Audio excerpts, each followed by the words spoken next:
Hello, welcome to my side of the mountain. I was hoping to have a live video. My internet will not allow a live video, so this will be a video to introduce the Over Brook Baby Blanket crochet along. It's named the Over Brook Baby Blanket because it has the stitches that are in the Over Brook poncho that I wrote and designed a few years later. Now my grandson is here, so you might hear a chirp or two in the background, or he might holler at me, and that's okay. I don't mind. I love having my grandson here. But let me show you the baby blanket. It's beautiful. Is this not gorgeous? I ended up using 4 cakes of Mandala sparkle yarn. I had 2, and I got excited, and I thought it's time to make a blanket for using the Over Brook stitches. That had been something that had been requested in the past, and I finally just dove in. I only had 2 cakes. I realized I needed more, so I had my husband pick up a couple of extra cakes. Obviously, I bought this years ago, and I bought this in Spencer, and he stopped at Ripley, and the dye lots were different. But let me hold the blanket back up to show to you again. With the dye lots being slightly different, it's not affecting the blanket at all. The colors are far enough away. The outer colors are darker, just slightly darker than the center. But with the colors in this yarn, it doesn't really matter. The colors are so varied. The ombre and the pink is different. There's so much ombre within each color that it's really doesn't take away from the blanket at all. Now, I doctored the yarn. Here's what I did with this blanket. I started and I used 1 cake all the way around.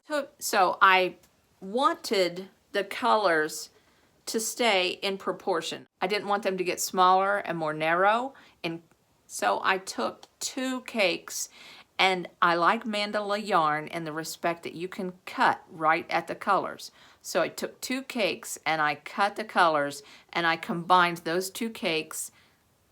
I made the colors all the same. Like if it was a light pink, I put all the light pink into 1 ball. If it was a dark pink, I put all the dark pink into 1 ball.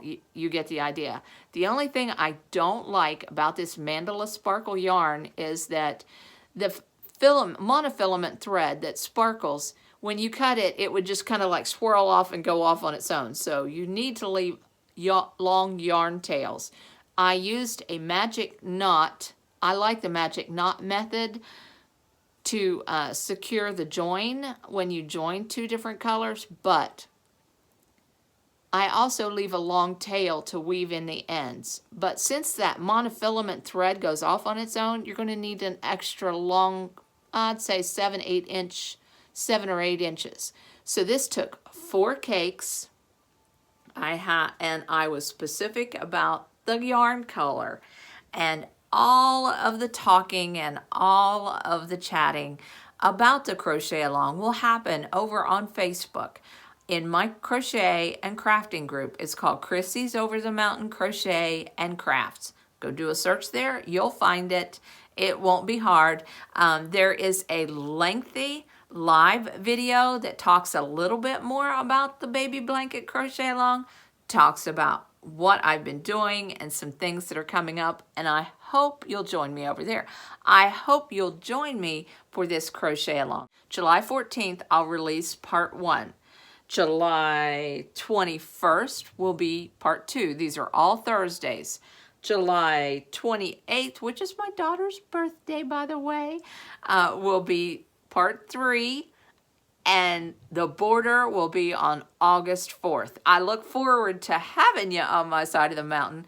I hope you'll join us. I hope you'll come and be a part of the activities that we have on in the Facebook group. I like to play games when I have a crochet along. I like to do giveaways, and I just would love to connect with you.